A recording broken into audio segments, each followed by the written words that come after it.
I watched 111 movies in 1 year, and here is what happened. Okay, now I've gotten the attention of the people hovering over the thumbnail or interested otherwise, let's get into it. First and foremost, do not worry about spoilers. I'll be avoiding them as much as possible so you can watch some of these movies yourself and giving a warning before any spoilers. This video is split into each rating I gave my 111 movies on Letterboxd from lowest to highest, with each rating representing how much I enjoyed the movie, not how good it might really be.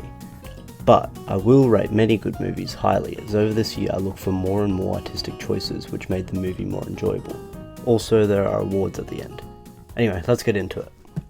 Now, what actually makes a bad movie? Because I know that movies can be made with bad dialogue or poor choices, and that actually makes them better, more enjoyable as a movie. However, I think the worst thing you can do with a movie is making it really boring or hard to watch. With that said, here are the movies I gave the lowest rating. This one was a new, very forgettable spy movie, and this one was actually full of gross jokes and over-the-top chaos that I really wasn't a fan of. Besides the stereotype shift, it is way overrated now. I also watched the new War of the Worlds, which was pretty funny being able to visibly spot the terrible parts of the movie, like cameras freezing or glitching to explain bad CGI or to avoid reshoots. I think Ricky Gervais did a terrible job with this concept, and is overbearingly atheist. I felt tricked after watching the trailer and reading the synopsis, only to find the lying in the title was just religion the whole time. Anyway, then there's Good Will Hunting. I'm sorry, this is one of the first movies I watched this year, and it just didn't click with me. Like, I understand what it was trying to say, and I see the meaning and why other people like it, but it just wasn't my type of movie. I'm really into superhero movies, so just get ready for those. I watched a lot of those this year, but the superhero movies that were this low were Hancock, Doctor Strange in the Multiverse of Madness, and Madam Web. Hancock was a bad movie, and Jason Bateman was the best part, and he was usually present interspliced in Hancock's fight scenes with pointless shaky cam shots of him talking to a bunch of people about nothing. Doctor Strange in the Multiverse of Madness is still a letdown, like it was when it was released, because I was so excited for it, but yeah, it's just really boring, and when it's not boring, it was badly written or choreographed. Crazy how the worst movie in the Multiverse saga was the one with multiverse in its name. I also rated Madam Web 2 stars, which is great to watch with friends. The bad parts about it made it more fun to watch actually, with 3 major standouts for the worst parts. Number 1, the main character's gimmick is seeing the future, then we get to see that future again, so you get to watch the whole movie twice. Number 2, the main villain, named as Ezekiel Sims, is called both the Spider Person and Ceiling Man, and almost every line he has is done through ADR or dubbing, and then the other lines he has are most likely as a body double in the suit. Number 3, the use of characters like Ben Parker and 3 other Spider-Women.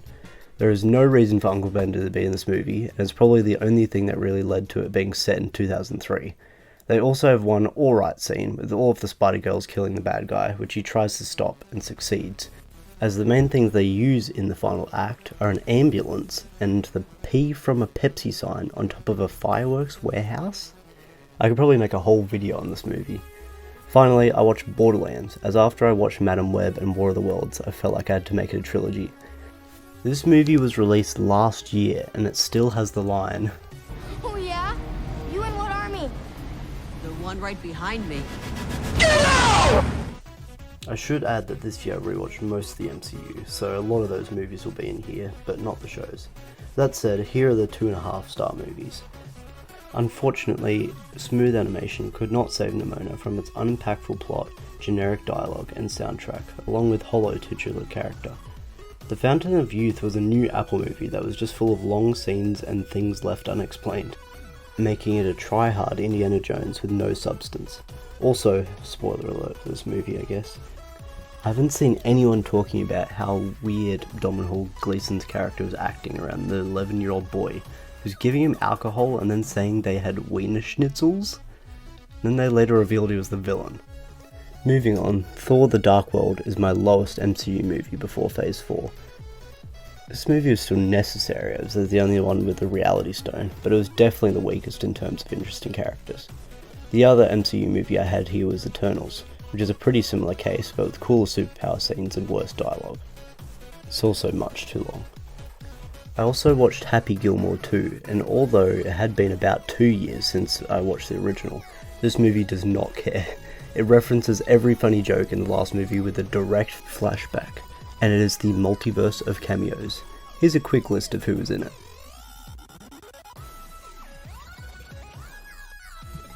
Yeah, I don't even know if you could catch all of those. Apparently Guy Fieri was in there too, I didn't even spot him.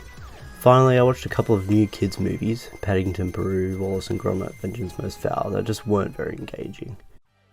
On to the 3 stars, we've got Gremlins and Kingsman: The Golden Circle, both just mid movies really. Gremlins has way too much hype for its stupid human characters, and The Golden Circle really just kills off everyone and brings back the one guy who should have been dead. Now, Mickey 17, The Electric State, and Tron Legacy were all expensive movies with pretty cool world building that just fell so short, especially in the second halves. I watched the live action How to Train Your Dragon remake with some friends, and is lucky to be here. It was just a shot for shot remake that did make me kind of wish I was just watching the animated one. The Suicide Squad is here because it was a cool concept and use of obscure DC characters. It was a bit too artsy and did not flow very well as a movie. It was pretty badly paced in my opinion. Life of Brian is also down here, has some good parts but not that good I reckon. The best part was definitely the Biggest Dickus. What's funny about Biggest Dickus? Well, it's a joke name, sir. I have a very great friend in Rome called Biggest Dickus. Alongside Michael Palin's lisp in the crowd. This man commands the Quack Legion.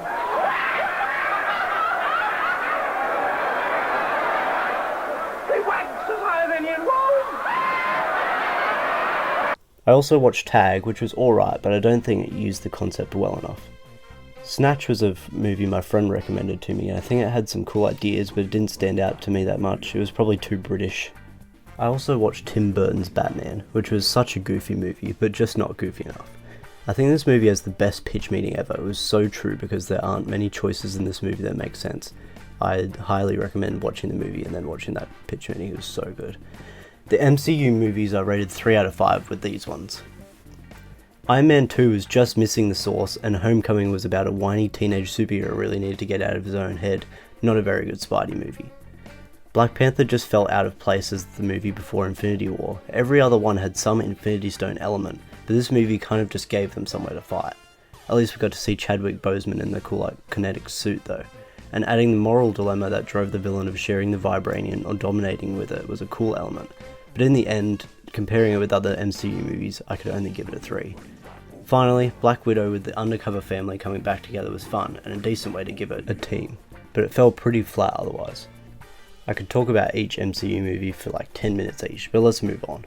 For 3.5, I'm going to group the movies by genre, so I can describe my reason for them easier. The action/spy movies that fell into this category were slower ones that are mixed with humour or absurdity, or classic ones that just didn't leave much of an impact on me. Then there were heaps of superhero movies. For comparison, I rated Iron Man a 4 out of 5, so that kind of sets the bar for what a decent superhero movie should be. These origin movies were just below that, and then we've got a couple sequels that were alright. Yeah, not much more to say about those. And then we've got Age of Ultron, which I think is by far the worst Avengers movie. I really liked it when it came out, and I think Vision is cool, because it's Ultron's vision of a perfect world, and Thor also brought him to life after having a vision of the Infinity Stones, but in this movie they killed off Quicksilver, and they had a conveniently super weak army for them to go up against, and then carrying on without S.H.I.E.L.D. and an obvious reason to fight besides them being friends makes it the worst Avengers movie for me. To end off the 3.5s, I had Jaws and some decently funny movies, Hotel Transylvania 1 and 2, Cloudy with a Chance of Meatballs, Anchorman 2. One of the 2 movies that were hard to group was The Social Network, which was interesting, but I just don't really like the narrative structure of going back and forth between the events in the court case. I felt like it was a bit of a shortcut way to tell a story in the easiest way rather than the best way. Other one was K-pop Demon Hunters, which I watched with my sister who's a massive K-pop fan, and I thought it was very well animated and the songs weren't my favourite, but they fit the story pretty well. Now those movies are all decent, but these are some that really did their job. First off, Thor and Iron Man. Very well done origin stories that kickstarted the MCU. I actually reckon Ant-Man is just as good. I mean, Scott Lang, Lewis, and the ex-cons were iconic, and surprisingly Captain Marvel also made it into this group, because the soundtrack, young Nick Fury, and actually well done female superhero resulted in an all-round origin story to slip between Infinity War and Endgame. I also have to put Shang-Chi here, as it was well choreographed and pretty funny. I also rated Fantastic Four First Steps a 4, because the characters weren't very deep, but they absolutely nailed the aesthetic and handled Galactus pretty well as a villain, I thought. Some superhero sequels here are Captain America the Winter Soldier, Iron Man 3, and Spider-Man Far From Home, which carried on the characters to work really well by themselves. Then I've also got Captain America Civil War here. I felt like this was the first MCU film that had a plot that wasn't rock solid, because the whole Sokovia Accords felt like more of an excuse to make them fight, but they did the fight pretty well. Also, Spider-Man showing up was pretty awesome, even if he was Iron Man's irresponsible babysitting job, and I couldn't help but smile seeing Ant-Man with the group. Okay, a bit of a break from superheroes to talk about some great concepts done decently. Tenet, which I think I just managed to understand. Bullet Train, which was a fun standalone action movie. And Edge of Tomorrow, which nailed the time loop in a war and managed to end with a really satisfying happy ending. I watched all of the John Wick movies for the first time this year, and they were all 4.5 stars except for Chapter 3, which just had worse plot than the other 3, but still had good choreography. Right, before I talk about pixels, I have to talk about why rating movies by enjoyment really matters. At the start of this year, I vividly remember a post on X, the Everything app, that said there were 4 types of movies. It was good and I liked it. It was good but I didn't like it. It was bad but I liked it. Or it was bad and I didn't like it. I think this is so good at showing that bad movies aren't unenjoyable, but not everyone clicks with good movies, and that's okay. It's art, and you shouldn't feel bad if you say you like movies, but you don't think Jaws is a masterpiece. I mean, the last section is so strung out, and the Hunter guy is so annoying. So Pixels is a great example of a brain off and enjoy movie, like most of Adam Sandler's movies really, even though this one had a higher budget and actually decent special effects. I mean, I watched Click on New Year's Eve, so it's not counted as part of my 111, but I can't believe that movie actually ends with "It was all a dream." I just need to mention that. I mean, isn't that how your English teacher specifically tells you not to end your stories in like 3rd grade? That said, a Minecraft movie was very similar to Pixels in this way. Kind of a CGI, strange song-filled spiritual successor, and I had to rate it this high because it was just the good bad movie I was looking for. Talladega Nights, The Ballad of Ricky Bobby, is a comedy that kept me laughing pretty much the whole way through, and is similar to the last 2. Now, I'll violently jerk your focus to another movie I watched in legal studies called Black and White, which is about an Aboriginal Australian man confessing to the murder of a 9-year-old. This 2002 movie is set in the 50s and is about the corrupt police force, institutional racism, and law reform. It did a pretty good job of telling Max Stewart's story in an entertaining way, but I hear that some characters were historically misrepresented. Nevertheless, I enjoyed the realism through the way that either story could be true, with how they showed 2 possible flashbacks. Another movie I watched in class was Othello, based on the Shakespeare play. This is a great story of manipulation that is done in an engaging way, and Iago's soliloquies are humorously jarring in the film version. I also watched La La Land, which I think parts of it are a 5, but there are too many slower scenes where the music doesn't add enough, and it keeps going once it's made its point, I think. The use of emotion and the feeling of opportunity are well coordinated though, and it does have a great ending that makes it worth the first watch. To finish, some other 4 stars here are Moana, The Prestige, Limitless, and Shaun of the Dead, which I don't have much to say about besides them being worth a watch, on the level of Iron Man, I think. Okay, these are some really good movies, like you need to see these soon. A few of these are MCU, so I'll get them out of the way. There's Guardians of the Galaxy and Thor Ragnarok, both very funny, good action and soundtracks, but just not good enough to be perfect for me. We've also got Infinity War as an incredible Avengers movie with the most powerful version of Thor, and some great Guardians and Avengers banter. Like, come on. Can't. Oh yeah, you don't want to tell me where she is? That's fine. I'll kill all 3 of you and I'll beat it out of Thanos myself, starting with you. Wait, what? Thanos? All right, let me ask you this one time. What master do you serve? What master do I serve? What am I supposed to say, Jesus? You're from Earth. Then we've got Endgame here, because it is a beautiful love letter to the whole saga that I had just spent over 50 hours watching, and I believe I found that they actually dealt with time travel almost perfectly if you look at it with the frame that everything was meant to happen, and Iron Man's snap worked out everything with sending Thanos and his army whole and memoryless back to the past, without the old, not dead Gamora somehow. Yeah, it's probably too confusing for you to understand, but I think it works. Just off the top of my head, I remember edX videos on time travel are great at explaining this concept. I'll probably drop those links in the description. Here I also had Thunderbolts. I hope that if you've enjoyed a Marvel movie, then you've seen this one. It was great, each character feeling good together even though their source material was not the best. I also had Spider-Man No Way Home here, which means my ranking for the MCU Spidey trilogy gets better over time. I thought this movie did a great job at implementing the old characters and having them be part of a team. The ending's kind of ridiculous, but I think although it was obviously crazy for Spider-Man to make everyone forget him, it was crazier of Strange to actually do the spell for him, so the plot actually came more from the hero's mistakes, which I think is pretty unique. The other superhero movies here are The Batman, which I hadn't seen before but it was pretty hype, and Spider-Man Into the Spider-Verse, which is just incredibly animated and well told and absolutely riddled with fun references. Before watching it this year, I hadn't noticed that it really was set in another universe, like his dad being a PDNY officer and an advertisement for Coca Soda in Times Square.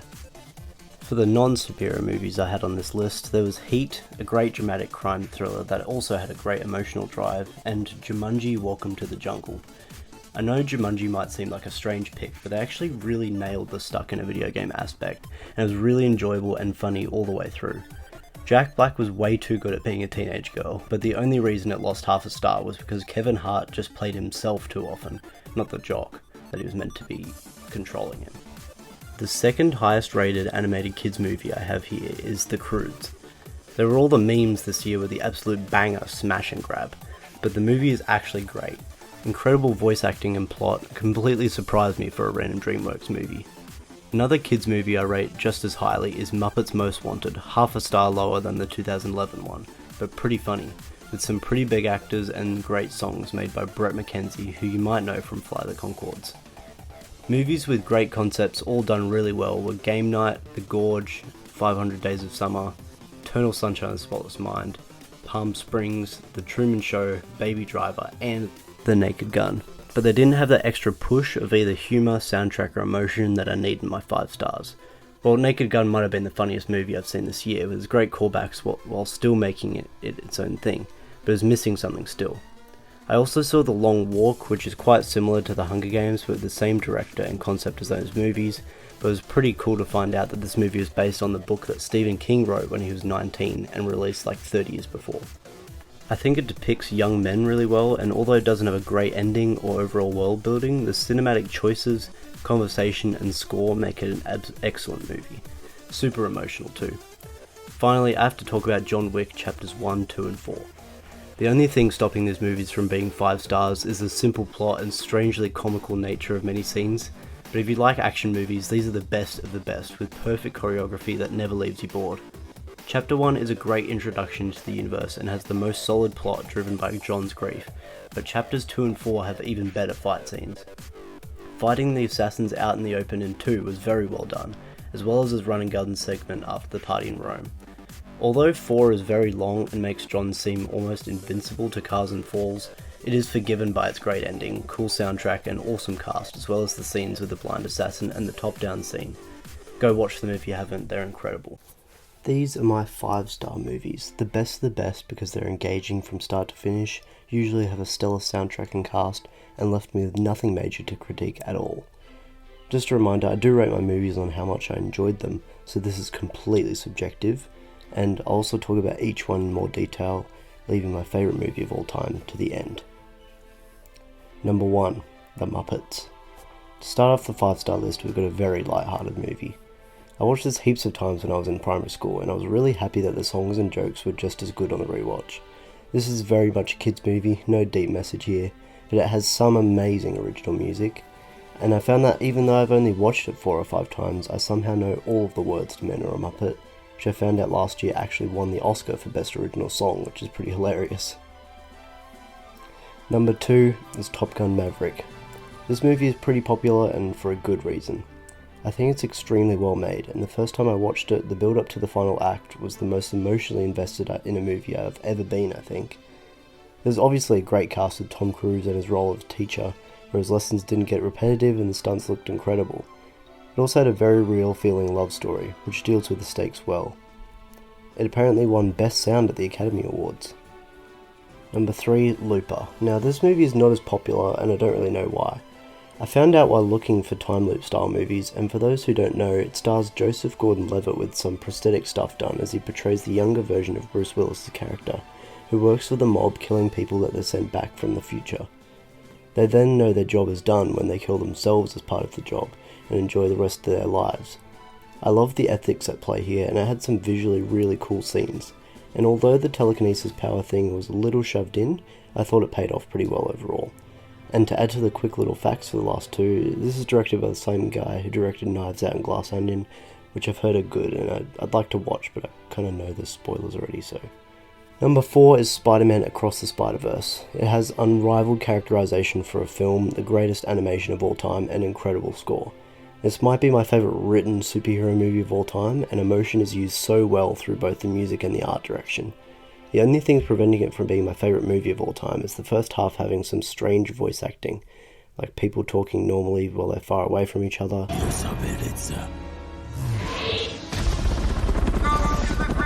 get out of here? I'm a good guy. You don't look like a good guy. You're just gonna have to shut up and trust me. No! There's a baby that sounds like a 40-year-old.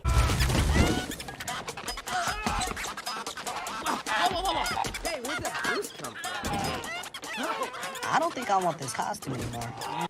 And the talking isn't interrupted by a battle. I mean, it's more of a meta commentary on what we call art, but it's also art.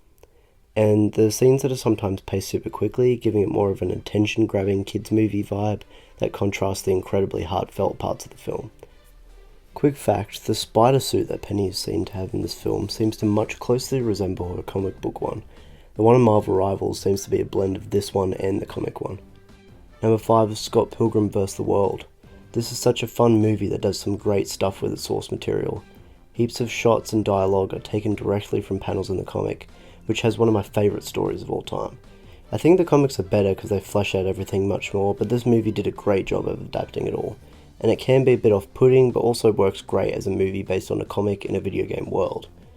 I didn't like the show as much, but I'm happy they managed to get all of the original cast because it's iconic, everyone working perfectly in their roles. And I looked at who directed this, and I can't believe I didn't know it was Edgar Wright, who also did the Cornetto trilogy and Baby Driver. He's such a goat, man, and it makes me so hyped for Running Man. Number 6, Hacksaw Ridge.